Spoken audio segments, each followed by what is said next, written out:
മേടമാസത്തിൽ ശുക്ലപഞ്ചമി ദിവസം വായു കിഴക്കുഭാഗത്തോട്ട് വീശിയാൽ മഴ വരും.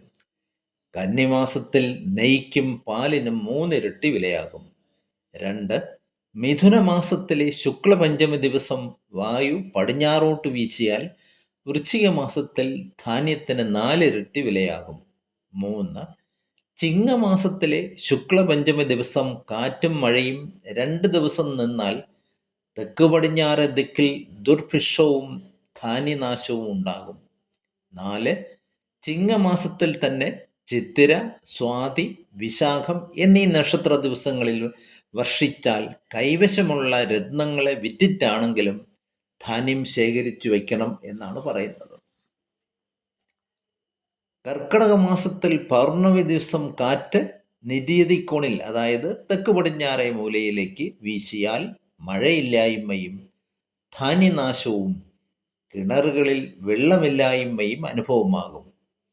ഈ ദിവസം കാറ്റ് വായുക്കോണിൽ, അതായത് വടക്ക് പടിഞ്ഞാറേ മൂലയിൽ വീശുന്നതെങ്കിൽ ലോകത്തിൽ ധർമ്മകാര്യങ്ങൾ നടക്കുകയും ഓരോ വീട്ടിലും ധാന്യ സമൃദ്ധി അനുഭവമാകുകയും ചെയ്യും.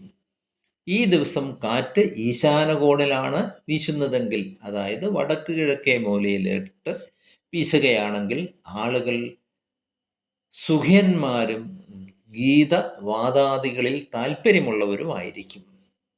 ഈ ദിവസം കാറ്റ് അഗ്നിക്കോണിലാണ് വീശുന്നതെങ്കിൽ, അതായത് തെക്ക് കിഴക്കേ മൂല, അഗ്നിഭയം ഉണ്ടാകും. പൗർണമി ദിവസം കാറ്റ് പടിഞ്ഞാറേ ദിശയിലേക്ക് വീശിയാൽ ജലഭയമുണ്ടാകും.